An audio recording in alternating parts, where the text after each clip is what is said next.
One, মৃত্যুকে স্মরণ করতে হবে। নাম্বার ওয়ান, মৃত্যুকে বেশি বেশি করে স্মরণ করতে হবে যে আমাকে যেতে হবে, আমি একদিন চলে যাব। এ আমার আসল ঠিকানা নয়। এখানে দোতলা বাড়ি, তিনতলা বাড়ি, দুটা বাড়ি, চারটা বাড়ি, ছয়টা বাড়ি করেছি, সব ছেড়ে চলে যেতে হবে। এমন একটা যেখানে সব থেকে নিম্নমানের কাপড় পরিধান করে যেতে হবে,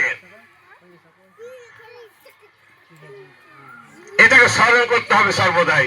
আর আল্লাহর জিকির করতে হবে, আল্লাহর জিকির করতে হবে, তাসবিহ তাহলিল করতে হবে।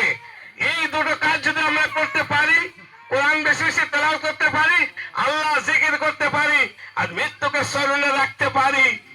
কারণ রাসূল সাল্লাল্লাহু আলাইহি ওয়াসাল্লাম হযরত আনাসকে বলছে, আনাস, রাসূল সাল্লাল্লাহু আলাইহি ওয়াসাল্লাম আনাসের লালে হাত দিয়ে বলছে, আনাস, তুমি সবসময় নিজেকে ভাববে যে আমি পথিক, আমি পরদেশী।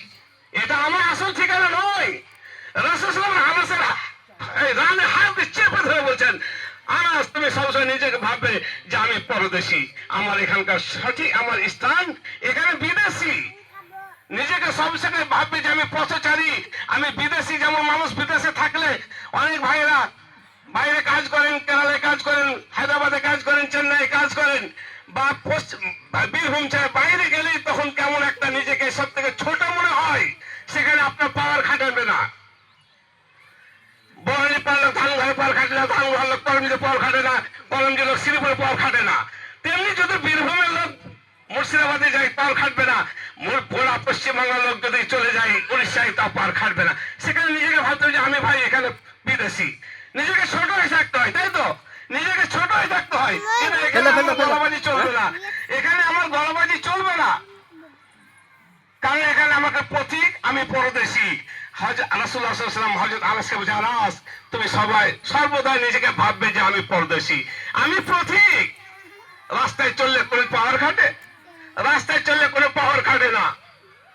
তেমনি তুমি নিজেকে সবসময় ভাববে যে আমি পথিক, আমি পরদেশী, আমি কবরে যাত্রী, একদিন আমি চলে যাব।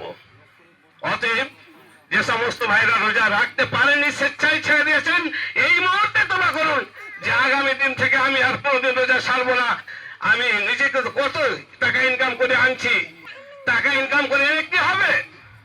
ছেড়ে চলে যেতে হবে, ছেড়ে চলে যেতে হবে। যতই আপনি ইনকাম করুন, একদিন চলে যাবেন। অতএব নিজেকে সর্বদাই ইনকাম রোজগার করতে হবে। অর্থ উপার্জনে আল্লাহ নিষেধ করেনি, রাসূল সাল্লাল্লাহু আলাইহি ওয়াসাল্লাম অর্থ উপার্জন করতে নিষেধ করেনি। অর্থ উপার্জন তুমি করো, সেই সঙ্গে দিন এবং দুনিয়াটাকে পাশাপাশি রাখো, সামঞ্জস্যতা বজায় রেখে চলতে হবে। হালাল পয়সায় রোজগার করতে হবে। নিশ্চয়ই আল্লাহ অর্থ উপার্জন করো, বাড়ি তুমি 10টা করো, বিভিন্ন জায়গায় বাড়ি করো, অসুবিধা নেই, কিন্তু সেটা হালাল পন্থা উপার্জন হতে হবে। আর সঙ্গে সঙ্গে আল্লাহকে স্মরণ রাখতে হবে।